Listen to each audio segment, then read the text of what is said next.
30 for about 10 minutes, so we can get him in 10 minutes, and then we can, you know, get out. Let's get everybody into it. Hey, everybody. Welcome to the TD Report. I'm your host, David Combs, here with TK, Tony Kennedy, VT for life. How's it going, buddy? How you doing, brother? Doing great. Had a big weekend this weekend. We're going to talk more about it. I want to talk to you about one guy real quick, a little bit off schedule before we get our guest in here. You were down at VT over the weekend. Yep. How's Brody doing? Big Brody is doing well. He's playing 4 different positions. He's grinding. He got the top of the line grades. His family's well. I mean, he's adjusting to the college life and just doing it well, man. And he's, 6'7" and a half, 315, came in at like 340, 350. Offensive lineman, as you know, man, those guys, those guys are needed. Obviously, you can't do nothing without them. And just, kind of mentoring him and his family as far as how the process goes, that has been, it was difficult at first, but Brody, to his credit, and his parents, his mom and his dad, they listen. And they are very, how should I say? They listen to what I say, and they respect what I am doing and trying to help, because they know I'm in there for the betterment of their child. Man, I'm telling you, the work that he's doing, it's hard, man. He's up till 10 o'clock at night doing his grades. So, well, tough, man. We talk about offensive line a lot on the show. Hey, Jody, how's it going, buddy? What's going Joe? on? We talk about offensive line here on the TD Report quite a bit because these quarterbacks can't do what they do without those guys up front, giving them that protection. The wide receivers out wide can't do what they do without the protection being there, because there won't be time to run those routes, especially these double moves. You see what I'm saying? You need 2.5, 3 seconds to get those routes to kind of start to develop. And to get a guy like Brody that's developing and working virtually at every position on the offensive line, this makes him more marketable as a professional, at that next level. And even on this level, I would say this, Tony, I think he can win the Campbell. I think he can win the Campbell Trophy. The academic Heisman. I think he can win. Yeah, because both his parents went to college, and they stressed to him the grades. And Brody's an excellent student, and that's to the credit of his parents, Kevin and Terry Meadows. I mean, they've done a hell of a job. They've done a hell of a job with him, along with his younger brother who played quarterback in high school and who's now going to school to be an engineer. So, the family, I nicknamed them the Meadows Mob, because they don't come 2 and 3 deep. They come 10 deep. And when we're not to eat, we were 10, 12 deep at a restaurant. So, it's gratifying to see, that people actually respect your word, respect that what they're going to get is slow, because it was tough. When Brody came in January 2022, Jody, remember, it was a month before I even met Jody. And when Brody came, he came Martin Luther King weekend. And that process of being a project to where he is now, to where he's the only lineman playing 4 different positions and he's getting more snaps than most of the starters, man, that's a project. That's a process in a year and a half. You have to actually believe in the process. What they say, trust the process. Everybody says that, but then they go in the transfer portal.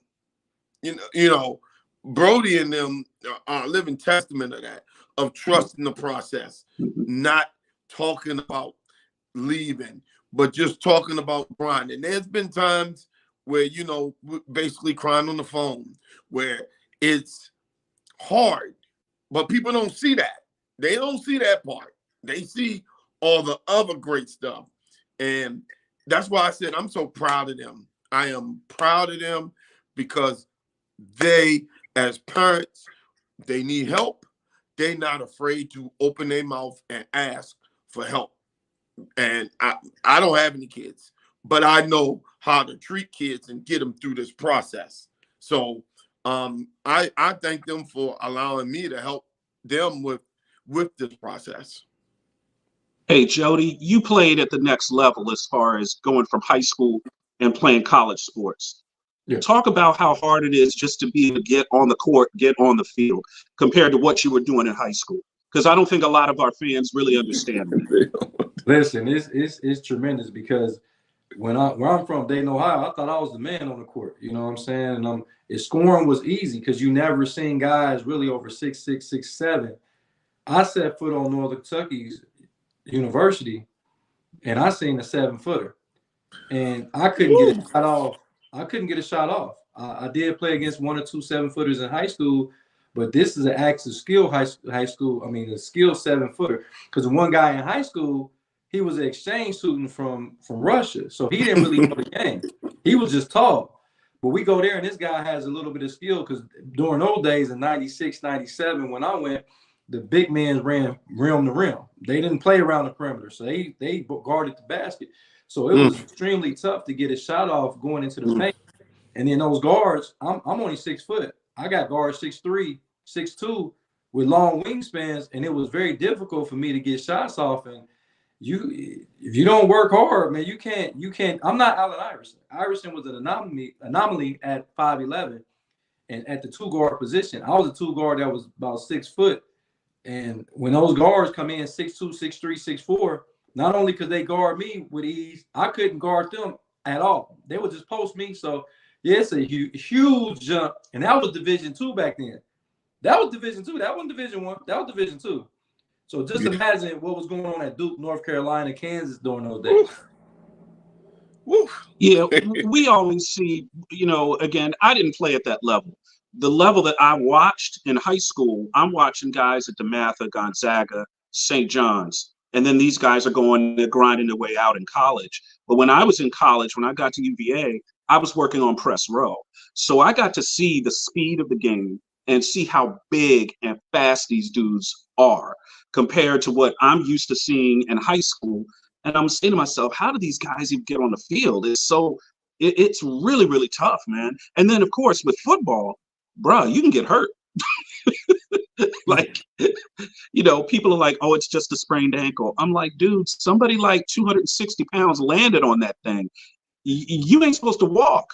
So I think a lot of times as sports fans, we think that, oh, this guy should start, or this guy, he isn't hurt. That's not the real world. Tony, you played running back at Virginia Tech. And this was when you guys were on probation. So you didn't have full amount of scholarships. So you didn't have a full team. And you out there getting pounded, dude. I mean, you taking hits. Okay. Hey, he want to bring the guest in. Hey, guys, look, what we're about to do is bring Mo Bowie in. And so that you guys understand that this guy here is community and getting people to walk and getting people to talk about their health. I am losing too many people. I've lost a business partner. I've lost a mentor in the last 45 days. That has been very tough for me this fall. And I have been committed to make sure during the football season, I want all of you guys 40 and over to get a cardiologist. Mo Bowie has been doing this for a while. So I want you guys to welcome my man, Mo Bowie. What up, brother? Hey, how you doing, TK? Hey, what up, Mo? Hey, bro, how y'all doing today? Doing great. What's good? Doing great, bro. Mr. Coleman and TK. How you doing? I appreciate you guys having me on today. Yeah. Hey, Mo, please try to tell everybody a little bit about what you're doing, what you are setting out to do, what you've been doing, and helping the community. A lot of African-American men and women with what you're doing. Explain your program to everyone, please. Okay, well, the program is titled Team KIP, and KIP is the acronym for Keep It Pushing, right? And our whole purpose and objective, or the primary purpose and objective, is to reach out to our communities and encourage and inspire people to stay conscious, increase their comprehension levels as it relates to their physical fitness and overall wellness, which could be up here as well.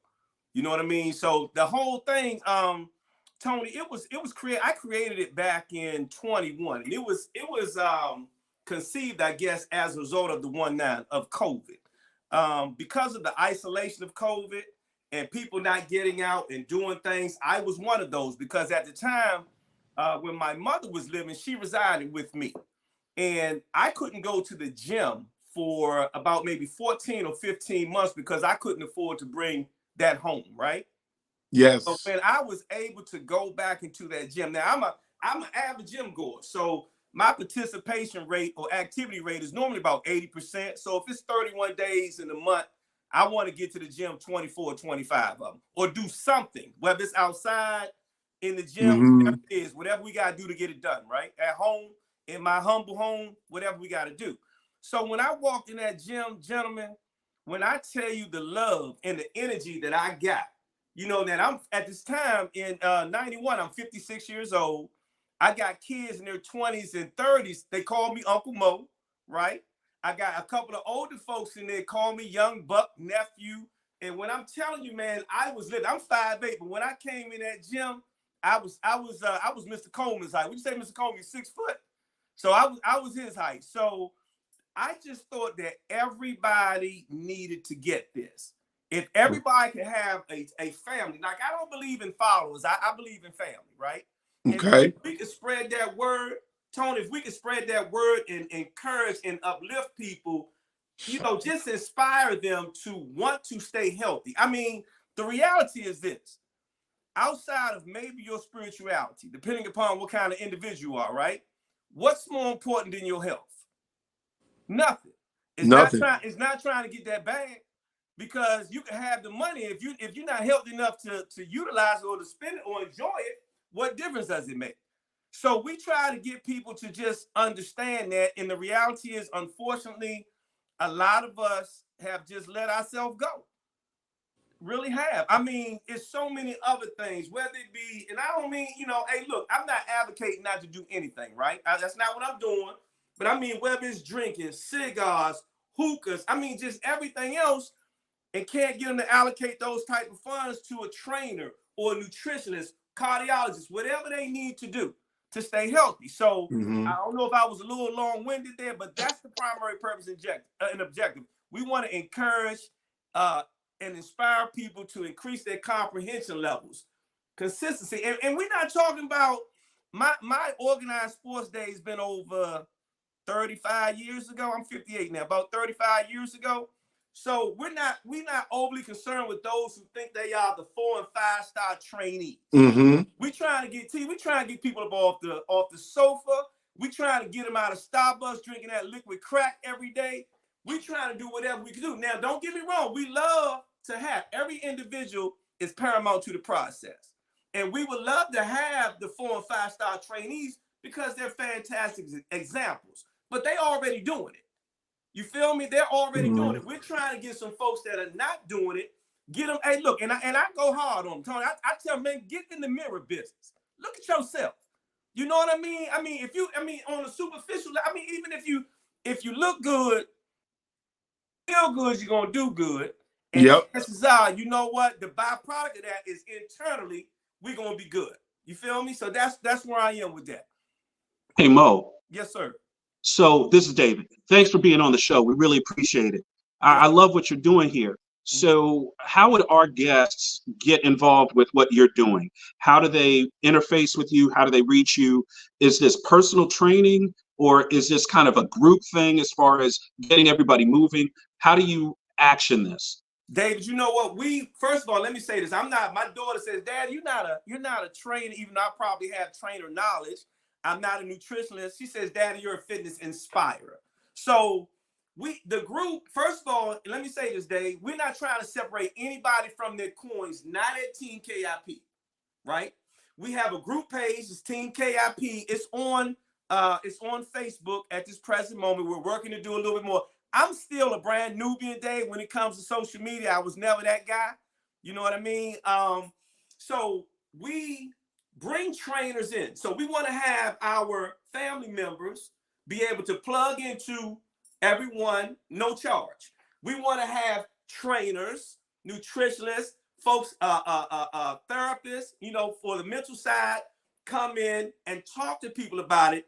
No charge for advertising. We don't want any of that. We just want to bring them in, Dave, and that's how it works. If we can get them to plug in, that's how it starts. That's the igniter, and then we can go from there. And as we go on, they can let us know what they're looking for. We can try to plug them into the right people and let them boogie. You know what I mean? That's how we do it. Okay, so you're basically a broker. You're getting the people together with the trainers, with that type of thing. Is that what we're talking about? That's it. If they covered that idea, if they think it's significant enough, again, to allocate some funds towards something like that, that's what we will do. Whatever they looking for, Dave. I like that. Now, TK, you've talked many times about how health is wealth and keeping yourself heart healthy.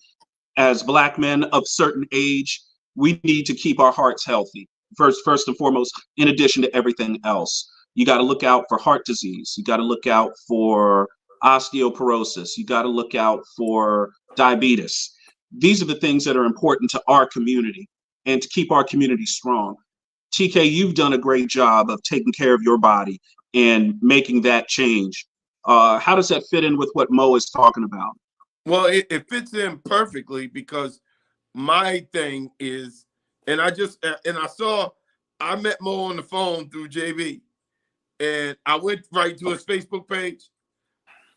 4 days later, I'm walking on the path, and guess what I see? I hear his voice, and I said, man, I never met him. I said, you Mo Bowie. He's like, yeah, man, what's up, man? What's going on? What's up? Is that how I sound? Yep, I recognized you right away. And it was just fake because he was like, well, on the 21st, he had told me then. And I said, well, you know what? I'm going to come out and do that at Watkins Park. Folks, this Saturday, you got to be there early. Don't pull the color folk time stuff. Be there early. And all the stuff that I've always been talking about. I talk about walking and room temperature water. And I've said that because Mo, I feel a little guilty because the supporters from our show, I've had 2 pass away, you know, however. And, you know I was saved because I had a platform to get out. So when I have a chance, I express that. I don't care about these sports. I love it. But when it comes to your life, you guys got kids. You're going to eventually have grandkids. You want to be around to see them. You want to be here to do that. I am doing a walk through my neighborhood on May 4th in Bladensburg. May 4th next year. We're walking from Bladensburg through Mattapony, through to Riverdale, back up to Bladensburg. I got a bunch of guys that's ready to go because we used to do that all the time as kids. And now when you have to do it and when your life depends on it, what we doing? We worried about riding around looking pretty. Nope. I want to get these guys out. I have a thing. If you're listening, this fall, when you're watching football, schedule you a cardiologist if you don't have one. Because that cardiologist's job is to find out what is wrong with your heart. That's his job. And if he's doing his job right, he's going to clear you and say nothing is wrong. But if he's doing his job right, he may find something that may save your life. I am not playing with this. I do not want to keep getting another phone call. I got one this time last Thursday, right after we got off the show. That was one of the hardest calls I've had to do in my life. That guy supported our show all the time. He put it out. He was always in our corner. We had the Crab Bowl Youth that he was about to do. and be able to make some money and be able to take care of his family and do a lot of good stuff.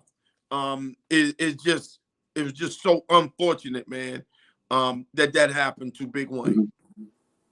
Hey, Mo, talk Yeah. about the impact. You kind of alluded to it. Talk about the impact of what the pandemic actually did to us as a society, not just us as Black men, but just everybody in greater society. The isolation, the inability to get to the gym.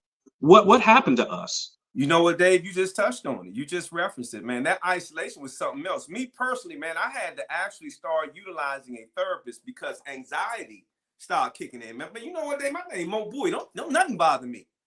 Man, you understand? That isolation is terrible.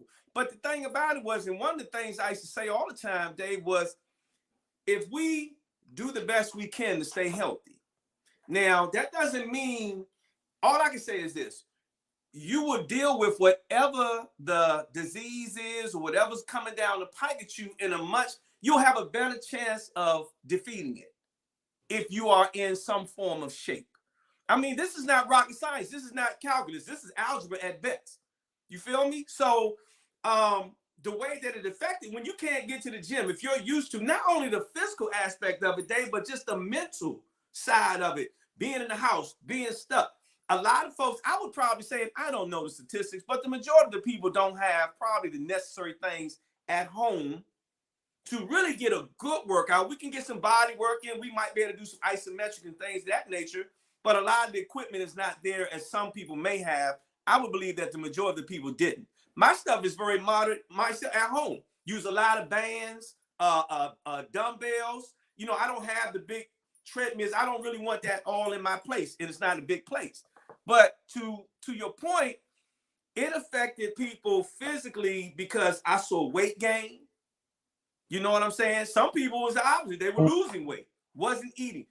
But most people were eating and overindulging in eating, you know what I mean? And so they just were not staying healthy.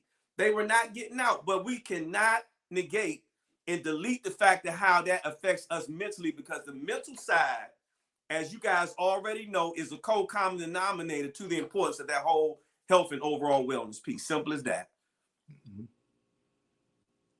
The isolation, Mo, and thanks for that. The isolation was tough. Everybody's sitting there at home. They're working from home. They're working off their cell phone. They're doing whatever. But just the lack of vitamin D from getting outside and just getting just the basic sunlight. Stuff we take for granted, right? We take it for granted. It's right there for us. You know, some people center their whole day around waking up and immediately getting out of the bed and standing straight up to just get their lungs going and seeing the sun, like not through a window, not through a windshield, going outside on their balcony, going outside on their porch, going outside on the front step, and just getting raw sunlight into their body to kind of start their daily clock. And I think when we lose that, Mo and Tony, if we almost become like hermits. Like if you just stay in your house and never see the sun that day or never come outside, it will affect you. We just don't think it does. It impacts. Dave, people start drinking more. All that stuff, man. All that stuff came into play. And you didn't see it because it was kind of like it crept up on you. You know what I mean? And we weren't accustomed to that. We had never experienced anything like that before. Well, I haven't, not in my 58 years. And so it kind of crept up on you. And all of a sudden it was there. And you know, so that's why, at the risk of sounding repetitive or redundant, man, when I was able to get back to that gym. And so that's how but imagine, Dave, being able to turn on a computer, right? And you were like, you know, it's one of them days, Dave, you don't feel like getting up. And you turn that computer on and Tony right there walking. And you like, man. Every day. I'm trying to tell you, that virtual synergism was paramount. And that's what it was all about. We were just trying to get people to do whatever we could. And then we were able to get back together. We just started bringing them in. But we make people understand, Dave, you're not going to get in shape. We usually do like one walk a month. You're not going to get in shape by walking once a month. You got to, you know, that's more for the camaraderie and let everybody know that they got a support system. But you got to stay plugged in. And we try to condition them, basically brainwash them to get back to consistency. And once they get to consistency, that's the foundation. That's the igniter. That's when it's going to take off. That's it. Hey, TK, let's keep Mo on for a couple of more. Is that cool? That's cool. Hey, I want to ask another question, Mo. Put out your website, put out how my guests, Tony's guests, can interface with you directly. With me directly, I don't have a website. Like I'm telling you, D, I'm not that guy. They come through the page, the group page. They can DM me. Yeah, tell us where the page is. Yeah. Okay, Yeah. it's Team KIP. And again, that's just, and KIP, of course, stands for Keep It Pushing. Oh, good. Okay. Me, or they can also contact me on my personal page, and that's just Mo Bowie, M-O. My last name is Bowie, B-O-W-I-E. Anything I can do, man. You guys, what you guys are doing, I know you know this already, so I know I'm preaching to the choir. It's a lesson in the obvious, but this is so significant. What you guys are doing, man. This is very relevant. Very. Look, I've said it once and I've said it a million times. Health is wealth. If we can't be there physically to share things with our family, with our friends on our show, what are we doing? So yes, we have to all take care of our health. And I 100%. Tony alluded to something earlier. Tony talked about our kids. We have to establish generational. We talk about, I'm a finance guy, Dave, so we talk about generational wealth, but we got to establish generational health. You know what I mean? And that starts by being an example. By being an example. I mean, you know, how we care for each other as people, as, you know, fathers and brothers and uncles of the community, what we show to our youth, you know, as far as their encouragement and development. Yeah, that's extremely important, you know, and I don't need to rag on any type of company or anything, but man, you know, the food delivery, it's just gotten too easy. You see what I'm saying?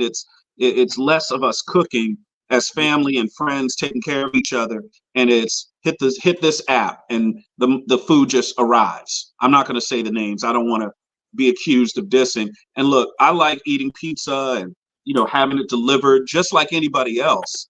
That's only natural. No question. But that should literally be to supplement what our normal basic diet is. And, you know, get back to what, you know, Tony's mom one time for the show. Remember this, Tony? Tony's mom made some wings and she had the macaroni salad out there. I mean, that was home cooked, right? So that's family stuff. That's no different than my mom baking a cake or something for the show. But we're not doing enough of that. We need to continue that as people, as family, patriarchs of a family. You know, I just don't know why we stopped. That's the key for me. I don't know why we even stopped doing that. Nurturing our kids, nurturing our families, taking care of them, and you know, being stewards of our community. That's extremely important to me.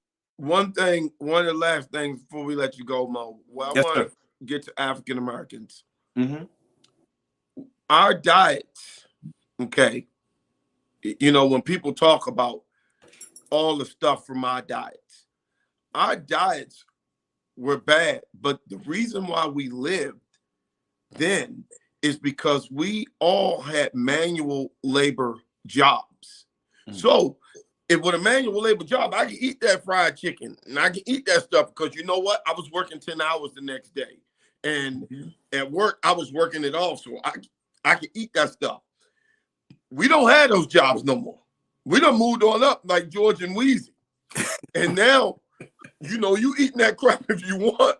Because y'all remember back in the day, if you black, you had the big spoon and big fork on the thing. And you had the 3 greases on the daggone stove. And you better not mix those greases up. Fish and those grease. Greases were doing nothing but holding up your blood like this. Chicken grease. Fish grease and bacon grease. Now, you know, and you could not eat that crap all the time now and then go sit down and be on social media while you're working and sitting down like this. And that's all you doing. Now, back in the day, you was driving the bus, you was mail, you was doing something. You was working that joint off, walking 5-6 miles a day. You ain't doing that no more. So when you just doing this at work, you better not be eating all that good old soul food because you will blow up. And so when you said your health is wealth, we have to retrain all that. We have to get into all that because some of us from Generation X are suffering from what the baby boomers gave us to now when Dave said it just made it so easy. But now we got to get these guys back into thinking, hey, because heart disease, when I had my heart attack, I remember people coming in and said, well, you know, African Americans was number one. I said, oh, it's number one for whites. It's number one for blacks. It's number one for Hispanics. 96% of America, heart disease is number one. 96. This is not a soda, by the way. Sorry. Asian, Native Americans, and it was some other group. They made up the 3.5% that it wasn't number one, but it was 96%. Heart disease was number one at the time, and that was March of 2018. You know what, Mo and Tony. You know what I think would help, just in terms of dietary. We as a people just need to get more fish into our diet and knock out some of the red meat. Chicken is okay, turkey is okay, but we've got to get more fish into our diet because that gives certain fats and oils that are good for our bodies and for our minds that need to go into us. So, I'm going to make a change and a shift in my diet. I'm going to get more fish in my diet, no matter how I do it. If it means I've got to grill a piece of fish, a couple of times a week or whatever, I'll do it. But we've got to start making that change, and start somewhere. You know what, Dave? I don't eat pork or beef. And it's not because I don't like it. I just actually constantly choose not to incorporate or assimilate that into my diet. But you mentioned chicken, but man, I'm gonna tell you, they say a lot of stuff about chicken is bad. Now I love chicken, I eat chicken, but they talk about how bad if people were to see some of these documentaries that I've seen, apparently over time, like how they raise them and how they just treat those animals, man. Yeah, it's amazing, man. That's enough to turn your stomach. If enough of that, but again, if enough platforms like what you guys are doing and people just keep hearing it and just, I know it's a corny cliche, but the dream work is in the teamwork, right? And when the attitudes are right, the facts don't count. So if we could just get enough people just keep on pounding away, everybody's not going to get it. And I'm going to tell you, I'm going to say this again. I know it's super fit. People need to get in the mirror business. Stop taking the temple that God gave you for granted and act like you don't have to do what everybody else has to do.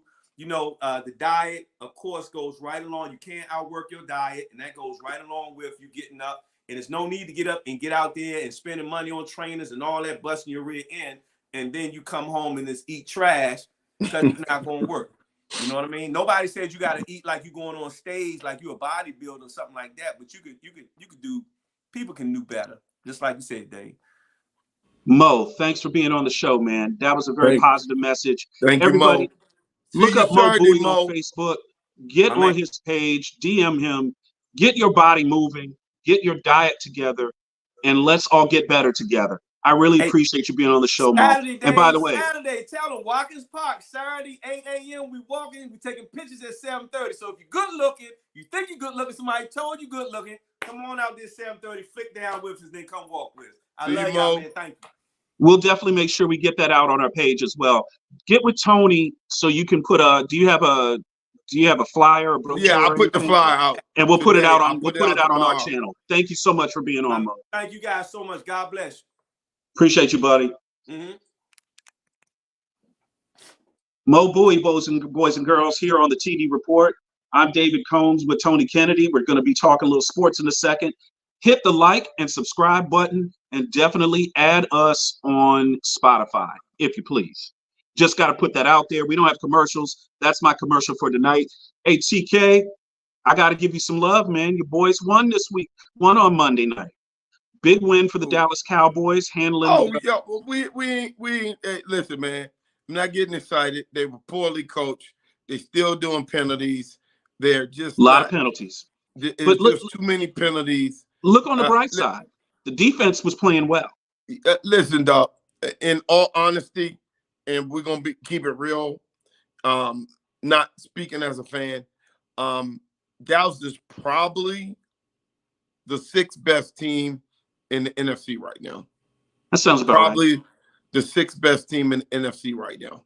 And And that is, I mean, I'm just being real. Now, the best team in NFC is not the 49ers and it's not the Eagles. It's restore the roar. I told you guys at the beginning of the year that the Detroit Lions, and actually, I'm rooting for them to go to the Super Bowl The because Lions. I think the Lions are the best team in the NFC because they can play both styles. They can hit you in the mouth and they can play fast. I am telling you, the Lions are going to be a problem. I said it before the season. I'm saying it now that they prove it. And the only team they lost to was my other NFC team, who I said would be a problem, is Seattle. Mhm. Seattle, Lions, Jets, and Browns. Those were the 4 teams that I listed that if you put your money on all year and play out, they would make you money. And those teams, after 6 weeks, look at them. Just look at them. 2 teams lost their quarterbacks, but they still moving and they still rolling. So, no, man, I firmly believe in what I said. Now, let's talk about what's going on in Detroit. Mhm. Your boy Goff is playing great. Basically from game like 6 of last season to now, he's been literally playing at an MVP level. He really looks good out there, Tony. What happened? That I think that's one of the few trades that things actually worked out well for both teams. Wasn't he the first pick of the draft? Yes, he was. Okay. So obviously he's living up to what they thought that he could do with the right scenario and the right coaching. He's been to a Super Bowl. He's been to a Super Bowl. Hell, he was one play away from winning the Super Bowl. He made a bad pass. It cost his team the game in that Super Bowl. When they had a 0 blitz on, he threw it off his back foot. All he had to do was step into the throw. The dude was wide open. That changes that whole game. They may have won the Super Bowl, but they was also playing without their best receiver in Cooper Kupp that Super Bowl too. So, but listen, man, I'm not no huge Jared Goff fan. I'm a fan of the way Detroit just plays, and they just don't care, and they're a reflection of their coach. I mean, they play hard. Their team, the city, has been waiting for this for a long time, and they have just grinded, man, and they just don't care. I like the way they play. I like anyone who builds it from ground up, and they stay with it.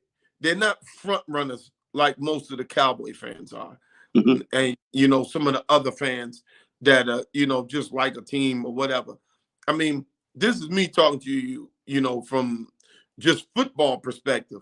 I like the way they just grind, and I like the way they believe in what they do. See, when you believe in what you do, you're going to have some roadblocks. You're going to have some stumbles. You're going to have some what?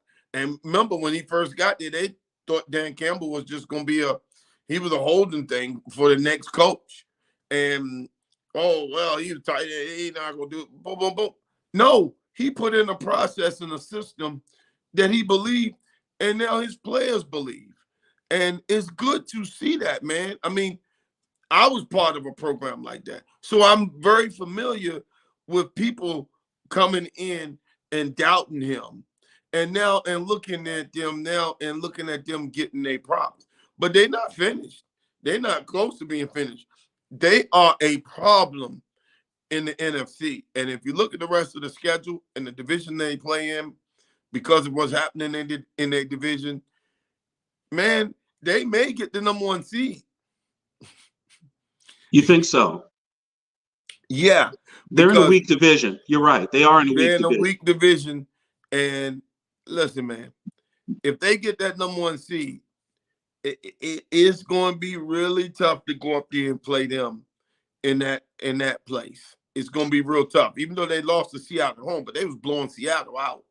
I think that game probably helped them understand that they got to have killer instinct.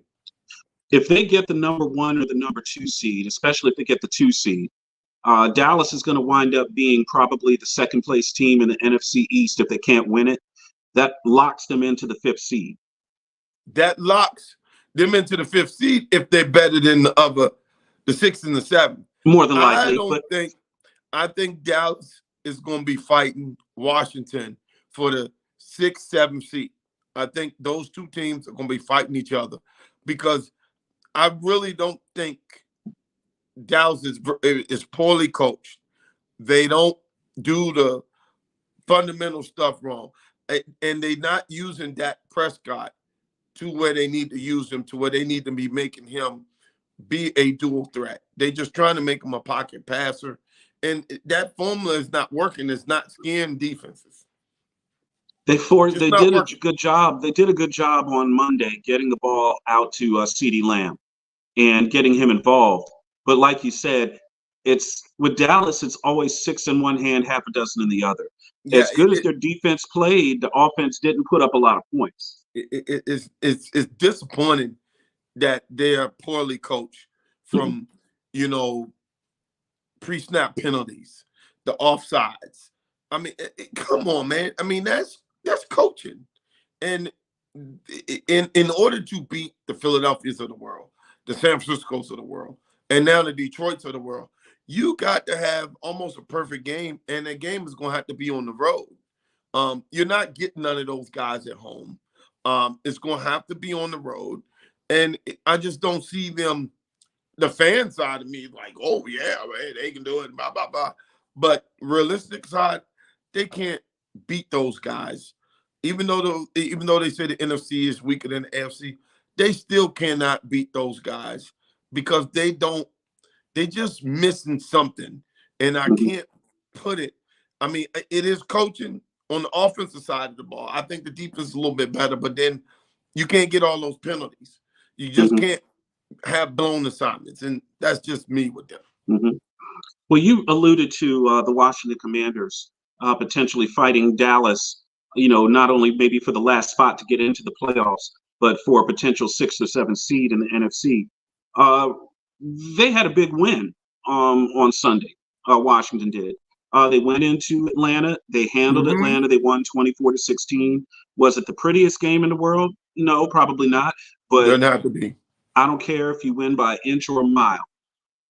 Winning is winning.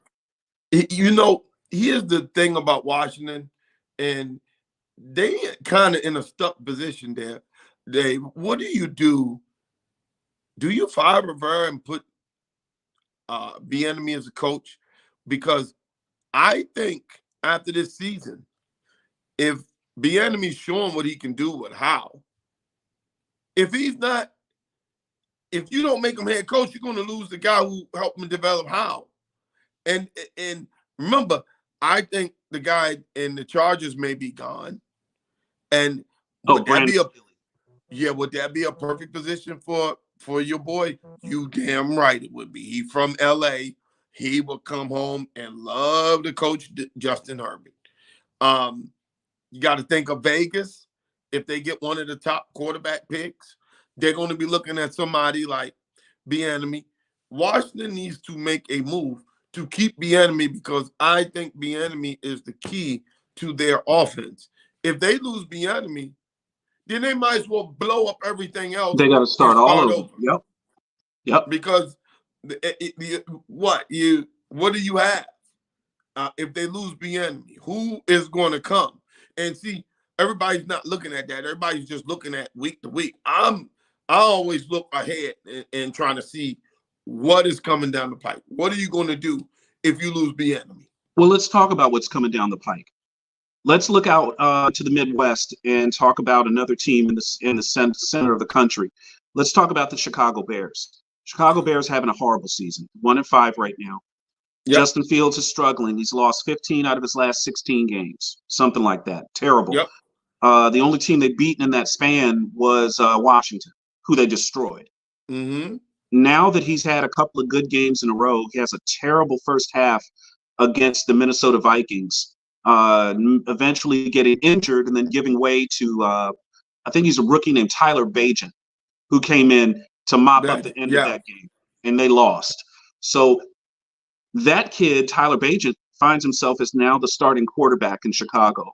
And the whispers have been talked about from the beginning of the year What's going to happen with Justin Fields in Chicago? You know what? If Chicago were smart, as Jody alluded to earlier during our early morning argument that we have, if Chicago was smart, they would take. To me, I said this part.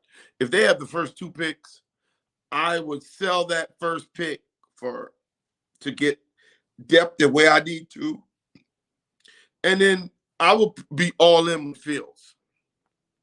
Just me. Build the team around him. I mean, you got some pieces. Build the team around him. Take that first pick and sell it to whoever, and get what you want. You know, the story of Badgett is really good because he comes from Shepherd, D2. I mean, that's a great story. But that guy's not taking you as far as what Fields is going to do.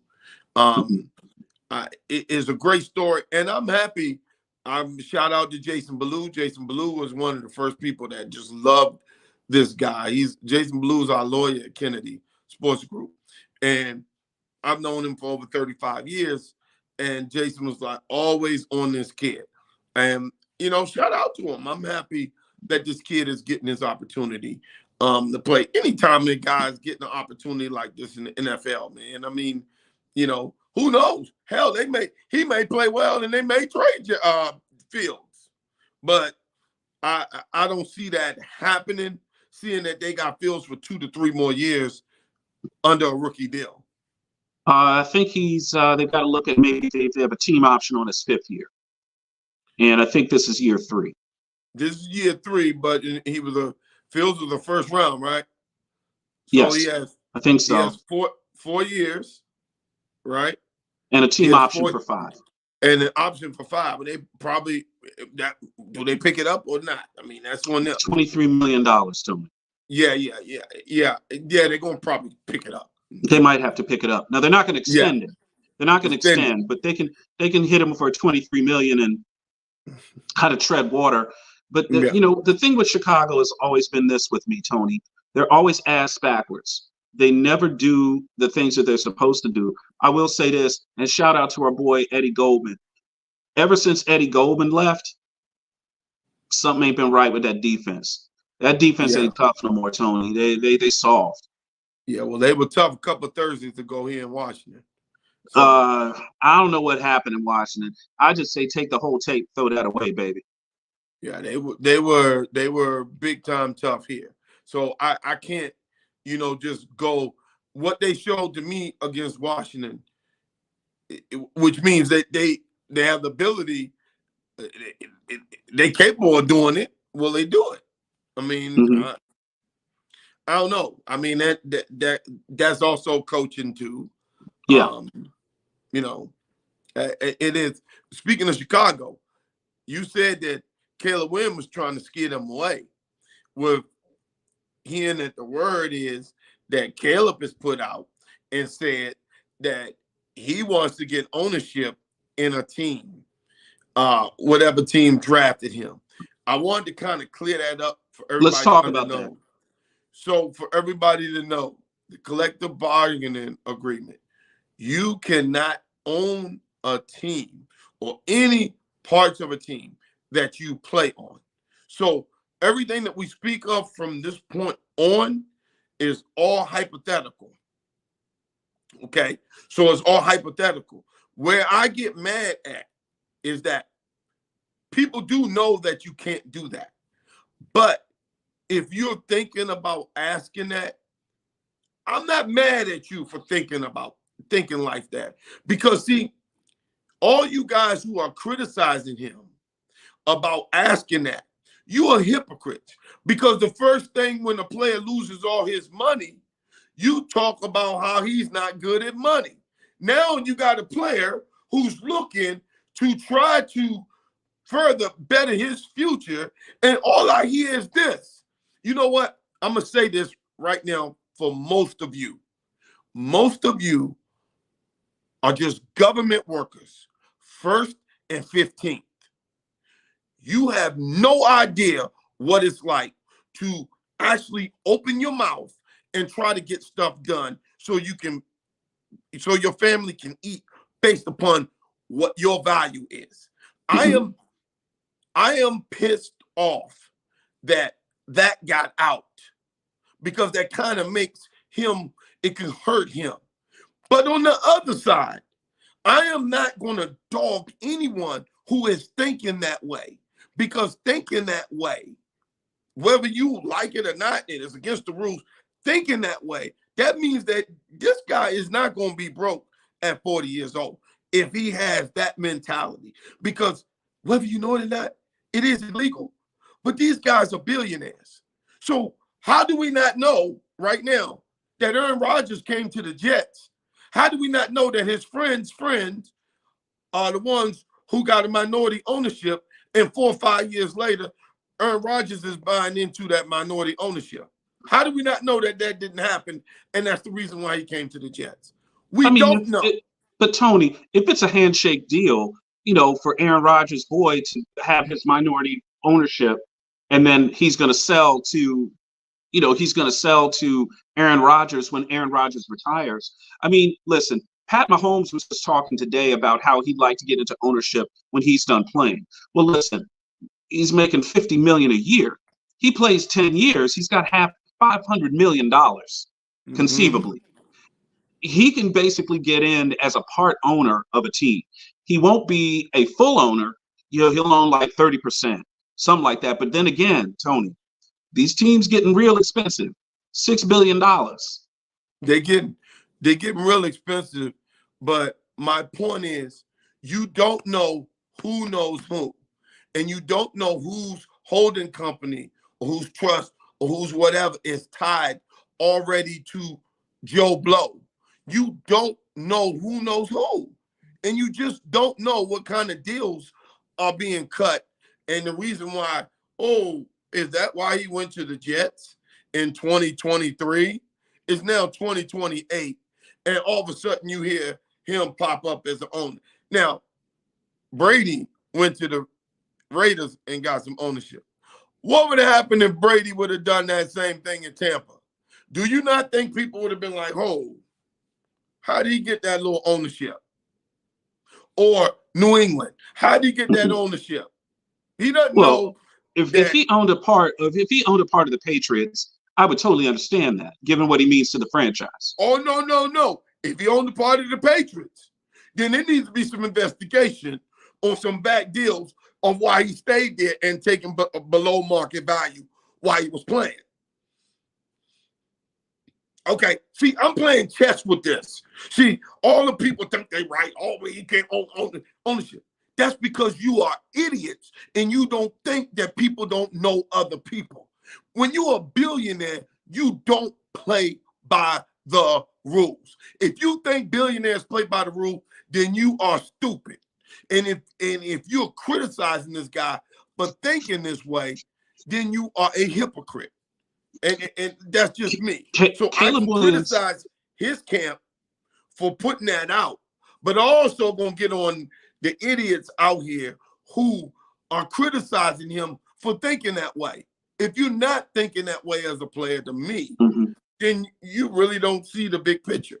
The immediate thing for me, Tony, is when I heard what Caleb Williams was potentially looking for, I felt that was definitely his way of trying to scare the Bears away. But not just that.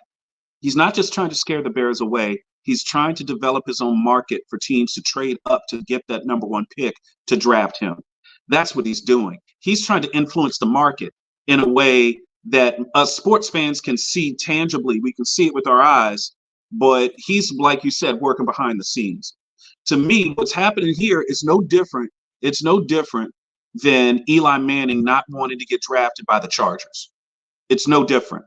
So Dave, those 5 teams that we came up with, the teams that have no chance of getting them are San Francisco and Dallas. How do we not know that Jerry Jones people told his people to put something out like that so you can scare all those people so people like Dallas can come in and get it, and it make it seem like, he may be able to get a chance with Dallas or this and that. We don't know what is going on because these dudes are billionaires. They are Well, billionaires and they don't play by rules. well, they play by their own rules, Tony. The Exactly. rules that they have aren't the rules that you and I have to follow. Me and you have to stand in line at Starbucks. You see what I'm saying? If you own a team, you just buy the Starbucks and kick everybody out. You playing by your own rules. That's a whole different story. Yeah. Here are the TD So- Report talking football with Mr. Tony Kennedy. I'm David Combs here. Hit the like and subscribe button. Definitely, please add us on Spotify if you would. So let me work on one more thing before we get out of here, TK. Get these folks off to our Thursday game. We've talked about Caleb Williams today. We've talked about the Commanders, talked about the Cowboys. I want to talk about one more team in the NFC East before we get out of here. Rumors are circulating that the Denver Broncos fire sale might begin with the offloading of, sterling, young rookie Patrick Surtain Jr. Potentially coming to the NFC East. The Eagles are rumored to be interested and trying to make a deal. Howie Roseman as GM of the Eagles, that joker doesn't run out of money. He don't run out of draft picks, and he darn sure ain't gonna run out of players. That's a brilliant move. That dude right there is probably the best GM in the game right now. The way his vision is thinking, he is the reason why Philly is doing what they're doing, because he sees stuff that these old heads ain't seeing. He is brilliant. So folks, in the political world, we call this the October surprise. Okay. It was a damn surprise, that's for sure. And folks, over these next 2 weeks before this trade deadline, you're about to see some surprises, I think, because I think some teams are going to have a fire sale to get ready for these quarterbacks that are coming in. I just think if Philly pulls that off, to me, I think that move is made to go against the Detroits, the San Franciscos, and eventually the Dallases or the Washingtons who have the receivers. And because like Cody said, we don't use shutdown no more. We may use lockdown because you can't shut down half the field no more. It's the way they play the game. But you can lock down certain positions based upon your coverage. I just think that may be, I mean, look, Philly would have the best wide receiver group. That would definitely boost their secondary because, I was the one that kept saying that their secondary is not that good to me. And if Dak Prescott got 40 points on you last year, remember, they didn't play any good quarterbacks. They played Dak, and then they didn't play anybody else until they played the Super Bowl. They played the fifth string quarterback for San Francisco, and they played a hurt Daniel Jones in the playoffs. So, no, when they face quarterbacks who can really throw, Philly has problems stopping the pass. And I just think that he knows that. See, to me, I kept saying that, and people thought I was a hater. And then when I saw that come, I said that GM knows what he's doing because he saw those games. He knows what they're weak at. If Philly gets this guy, it's over. The division is over. Mm-hmm. We all playing for second place. It's over if they get him. I can dig it. Hey, we're going to get you guys out of there on this. Tony, who do you like tonight on Thursday Night Football? Who do you like? I like the better team, which is Jacksonville. You like Jacksonville tonight? I think Jacksonville is just a better team. I think Jacksonville has been so underrated. I mean, of course, Trevor Lawrence, but I love ATN, and I just love Jacksonville. Just look like they're about to score a touchdown right now. They're on the 1 yard line. It's like the first thing about to be 7-0. But I just think Jacksonville is just a better team, and I think the Saints are good, but they're not on Jacksonville's level. Saints need a quarterback. Saints need a quarterback. Hey, Dave, you saw the thing I put down. You guys, I want you to look at this. Look at all the dynasties. Look at the coaches that we all talk about were the best coaches ever. and look at them, how they tied themselves to a Hall of Fame quarterback. That's good. But if you're going to judge the coaches, look at what they did after the Hall of Fame quarterback left. So we get on Bill Belichick now because of social media. But did Landry win any Super Bowls after Staubach? Did Chuck Noll win it after Bradshaw? Did Don Shula win any after Greasy? So Lombardi didn't win anything after Starr. He came and coached again. I mean, let's look at who won after their Hall of Fame quarterback.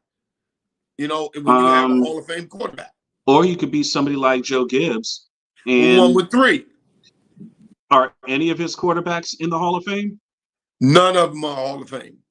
And there you go. But he showed you team ball, and he showed you that he can win with 3 different styles. That puts Joe Gibbs up in the conversation as the greatest coach ever. He's a very good coach and very underrated. You have to, because could you win? I mean, let's be honest. Dallas could win with Staubach. Chuck Noll could win with Bradshaw. You know, you can win with Greasy. What did you do after your Hall of Fame dudes left? So we want to get on Bill Belichick, but let's go back. See, let's go back in history, because they're not going. If Belichick gonna get it now, then let's go back and let's give it to them too. Hey, look, Patriots look terrible, dog. They're terrible. Bill Belichick looks like the game has passed him by, but the game really hasn't passed him by. He just doesn't have the players. He doesn't have a Tom Brady out there like he used to, and he can't lean on that. So I agree with you, Tony. Yep. All right, bro. Appreciate you. See you Thanks Monday a lot, night. everybody. Join us on Monday. We're going to be talking football again. Special thanks to our coach, thanks to our guest, Mo Bowie. Thanks for coming on the show, buddy. Saturday morning, Watkins Park. See you guys 7:30. Be there early, man. We walk in. Get your walk on, y'all. For your health. We walk in. Folks, it's very important. Find yourself a cardiologist. Very proud, very positive. Thanks, Tony. All right. Later.